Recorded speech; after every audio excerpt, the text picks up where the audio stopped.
یہ ہے شمالی لاس اینجلس کا شہر کامپٹن. اس کا شمار FBI کی خطرناک امریکی شہروں کی فہرست میں ہوتا ہے. کامپٹن کو منشیات اور دوسرے جرائم میں ملوث گینگز کی اماج کا کہنا غلط نہیں. جرائم کی اس دنیا کے بیچ میں امن اور ہم آہنگی کا درس دیتی یہ مسجد اصلاح LA یہاں رہنے والے بہت سے لوگوں کی زندگی پر گہرا اثر رکھتی ہے. When I came back to Islam, I felt a sense of peace. جب میں اسلام کی جانب لوٹا تو مجھے سکون کا احساس ہوا. مجھے موت کا دھڑکا لگا رہتا تھا. اب مجھے خوف نہیں ہے. جو بھی ہوگا اللہ کی رضا سے ہوگا. It is only by the decree of Allah subhanahu wa ta'ala. حمزہ کا پیدائشی نام ڈوین فرامپٹن ہے. وہ پروفیشنل فٹ بال پلیئر رہ چکے ہیں.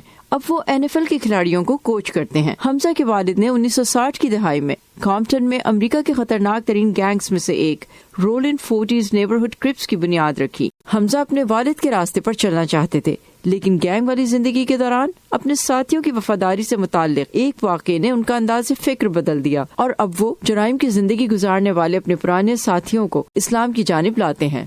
Everybody knows that this is a masjid. سب جانتے ہیں کہ یہ ایک مسجد ہے تو وہ اس کا احترام کرتے ہیں لیکن اس کے باہر جو کچھ ہو رہا ہے وہی مسئلہ ہے. یہ مسجد 1986 میں قائم کی گئی تھی. اس وقت بھی یہ مسجد نشہ کرنے والوں اور جیل سے نکلے ہوئے لوگوں کی مدد کرنے کے لیے جانی جاتی تھی. 2006 میں مسجد کے بانی سفیر صدیق کے بیٹے نے اسے اسلامک سینٹر میں تبدیل کر کے اس کا نام اصلاح LA رکھا. Islam is the fastest growing religion within the prison system. اسلام امریکی جیلوں میں سب سے تیزی سے پھیلنے والا مذہب ہے. تو جیلوں میں بہت سے لوگ اسلام قبول کرتے ہیں یا اسلام کو لوٹتے ہیں.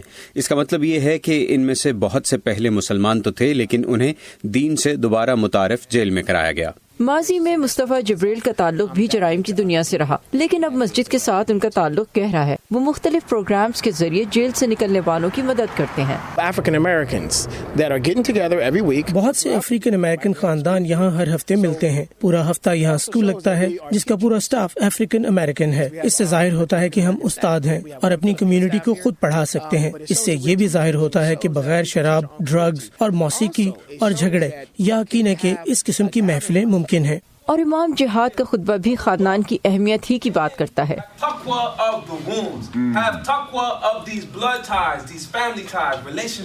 حمزہ کہتے ہیں یہاں پلنے والے اکثر بچوں کو والدین یا خاص طور پر باپ کا سایہ میسر نہیں ہوتا کیونکہ وہ قید یا منشیات کی وجہ سے ان کی زندگی سے باہر ہوتے ہیں. ایسے میں گینگ خاندان کا نعم البدل بن جاتا ہے لیکن جب وہ جرائم کی زندگی چھوڑتے ہیں اور اسلام کو اپناتے ہیں تو اصلاح LA کی کمیونٹی ہی ان کا خاندان بن جاتی ہے.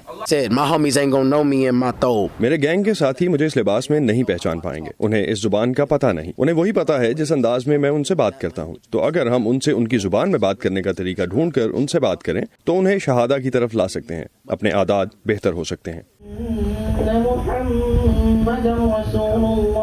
کامپٹن کے بیشتر گھرانوں کا کوئی نہ کوئی فرد اور کہیں پورے خاندان ان گینگز کا حصہ ہیں لیکن ان میں سے وہ جو مذہب کو اپناتے ہیں اور جرائم کو خیر بات کہتے ہیں ان کے لیے بھی گینگ سے اپنا تعلق ختم کرنا ممکن نہیں. اسی لیے اصلاح LA میں گینگز کو برا نہیں سمجھا جاتا. دشمن گینگز بھی اگر یہاں ملتے ہیں تو ایک دوسرے کو سلام کرتے ہیں اور بہت سے گینگز کے جھگڑے بھی اصلاح LA ہی میں نمٹائے جاتے ہیں.